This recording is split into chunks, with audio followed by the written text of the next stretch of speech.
everybody, Mailman here, and I'm going to go over today my favorite budget setup for pigs. This is a good setup for land that you don't get to hunt all year. I don't want a permanent setup here because the deer hunters and the turkey hunters come in during those seasons. I get to slide in the off season, take care of their pig problems, and move it out of here really quick. This is a great setup for it. I'm going to go over just a little bit of what I use. So I'm back on this land after deer season. It's into January just a little bit, and the feeder that I'm using is just a Moultrie all-in-one. Thing I like about this feeder, very easy to move once you have to move. If you're on a lease and you catch somebody hunting your spot, or you get someone on camera that has hunted your spot, all you got to do is untie it, pull it down. Within minutes I can move this spot somewhere else.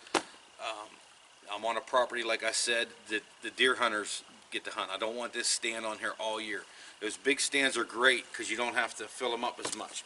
But what I'm looking at in this one is slide in, set this up really quick.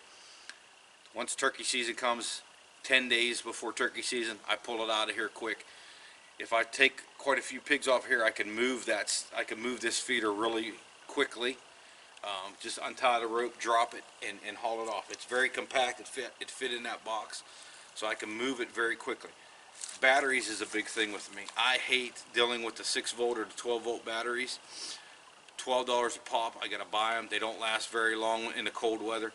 What I use is my Kentleys, rechargeables, or I can use rechargeable AA batteries. This takes 4 AA batteries. That's what I really like about it. Is that I just throw the AA's in there, and it's good to go. I hate dealing with those expensive batteries. Only certain stores carry the bigger 6-volt batteries. So even if I come down here and I have to stop at a gas station, I can get batteries for my feeders and re-up it. Now we go into the budget. I think that's about $50. Now we go into the budget cameras. I'm using the Tasco 8 megapixels, man, like $28. Pigs, I do not need great pictures to tell me what time pigs are here. I just want to know what time they're here. But what surprised me about this camera is I started to use it for deer season on video, and I got some really quality video out of this camera. $28. And what I have done recently is, and it is going to be on this property too, is somebody bought me the feeder. You buy the feeder for me, you buy the camera for me, I'll get you on some pigs. Because what this does is just lets me set these up all over the place. This property here is probably going to have 3 sets on it. And it's a very small property. But the reason for that is, once I take a few off of here, they're going to be skittish of this spot. And if I have 3 spots, they just will rotate between those spots.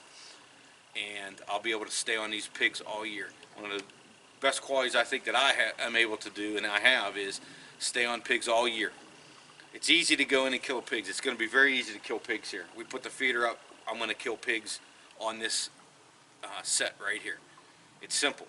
The hard part is killing them again next week, 2 weeks later taking them again, and continually taking them off of here. They're going to switch. Another great thing about this feeder is programmability. This feeder here I'm setting at 6 p.m.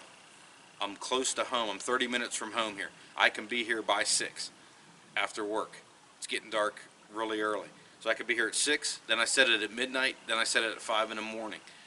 As the season progresses and we get into the summer, now we're going to look at programming it at later times, 9 o'clock, midnight, and 5 in the morning. What I will do is stagger my feeder times on this property. This will be an early one, then like I said, midnight. I'll have another one that's 3 a.m. What I'll be able to do, I believe, is come in here, take one off of this feeder, move to my next feeder that's programmed maybe 2 in the morning, and I'll be able to really hit this sounder of hogs hard and take them off here and push them off this land for a while. And that's the whole key. It ain't just to take a few hogs. Anybody can go out there and kill 2, 4, 5 hogs. What I want to be able to do is come on here this year and take 2 dozen, take 20 hogs off of this property, and that'll help him in deer season. And they're here. We're right along the river here, close to Belton on this property, so pigs will just continually funnel in here. But with one setup, you you're not going to get it done because they're going to switch times up on you. I also have some hole sets here. I'll go over a hole set with you on some of the other places that I have them. I love to use those with a feeder. The feeder is going to bring them in at a certain time. They'll clean up this corn really quickly. That's the one drawback of this set alone, but you'll still get a shot at them. What I'm probably going to do, I may do here or I'll do it in another spot, is dig a 2-foot hole and put sour corn in it. When you have the feeder plus the sour corn in the hole keeps them here hours because they have to dig and they have to work for it. The feeder brings them in continuously, day after day after day, keeps them coming. All right, right here I'm just off the side, just a little bit. I mean, I'm within arm's reach of the feeder box and all that I threw down. And right up on the top of that hill is a stand. And the reason I do that is once they get down in here, the pigs generally come from behind the camera or they'll come up the river, up from the river is how I've seen them in the past.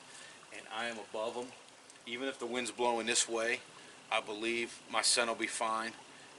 I generally won't hunt it if the wind's blowing this way. But even if I have to do that, I'm above the pigs, and their greatest defense is their nose. And I'm full in their nose just by the height of where I'm at up in their stand. And for some reason, man, when I have a setup around a tree like this, an old tree that came over in the creek bed, they feel secure in this. It's thick enough. There's always water. Even in the summer, there's water here, and they love to rub on trees like this. So we'll have something for you very soon here on this set, I believe. Okay, I want to come at you with one more tip about this setup. Right here's the stand from the landowner. He deer hunted out of it. His feeder is on the same level as him, not 50 yards from me. Mud on the tree, so I know he had pigs there. But the problem is, as I walk down the road to enter here, if these pigs are at that feeder, they're going to hear me or see me coming down that road, possibly smell me even.